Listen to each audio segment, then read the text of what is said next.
విషయానికి వస్తే పాపం స్పీకర్ గారు వారి పరిస్థితి చాలా దారుణంగా ఉంది. ఆయన ఆత్మసాక్షిగా పనిచేసే పరిస్థితులు లేడు, చట్ట ప్రకారం కూడా పనిచేసే పరిస్థితుల్లో లేడు. బహిరంగంగానే మా పార్టీ మారిన ఎమ్మెల్యేలు గతంలో కాంగ్రెస్ పార్టీ కార్యక్రమాలు పాల్గొన్నారు, పార్లమెంట్ ఎన్నికల్లో కాంగ్రెస్ పార్టీ కార్యక్రమాల్లో పాల్గొన్నారు. మేము అవన్నీ కూడా సబ్మిట్ చేసినాం. కాంగ్రెస్ పార్టీ సమావేశాలలో పాల్గొన్నారు, హైదరాబాద్లో జరిగిన ఏఐసిసి సభలలో పాల్గొన్నారు. అన్నీ కూడా కాంగ్రెస్ జెండా వేసుకొని తిరుగుతున్నారు. అన్నీ సబ్మిట్ చేసిన దానికి కూడా స్పీకర్ గారికి కనపడలేదట. వాళ్ళు చాలా వికార్సైన చాలా బుద్ధి కలిగిన బీఆర్ఎస్ పార్టీ ఎమ్మెల్యేలుగానే తిరుగుతున్నారట, కేసీఆర్ శిష్యులుగా తిరుగుతున్నారట. మరి నిన్నివాళ గత వారం రోజులుగా ప్రతిరోజు మీడియాలో వస్తుంది, కనబడుతుంది.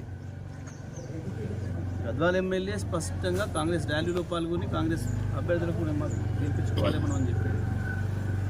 జగిత్యాలనైతే స్పష్టంగా జీవన్ రెడ్డి గారు బహిరంగంగానే స్టేట్మెంట్ ఇచ్చిండు. మా 30 సీట్లు కాంగ్రెస్ పార్టీ సీట్ ఎట్లు ఇస్తావు నువ్వు, నేను ఎట్టి బస్సులో ఒప్పుకోను, 50 సీట్లు నాకు కావాలని ఆయన సంజయ్, డాక్టర్ సంజయ్ ఎమ్మెల్యే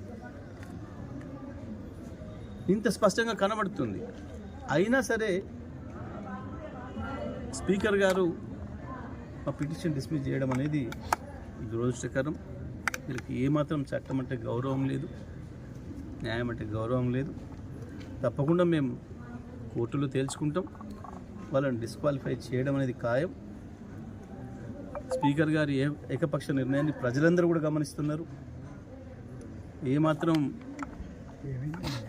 ఆయన ఒక స్పీకర్గా న్యాయబద్ధంగా ప్రవర్తిస్తలేరు అనేది స్పష్టంగా అర్థమవుతుంది. వీటన్నిటి ప్రభావం కూడా స్థానిక సంస్థల ఎన్నికలు కూడా పడుతుంది, మున్సిపల్ ఎన్నికలు కూడా పడుతుంది. ప్రజలు సరైన బుద్ధి చెప్తారు. కోర్టు ద్వారానైనా మేము వాళ్ళని డిస్క్వాలిఫై చేయిస్తాం, వాళ్ళని ఓడగొట్టి తీరుతాం.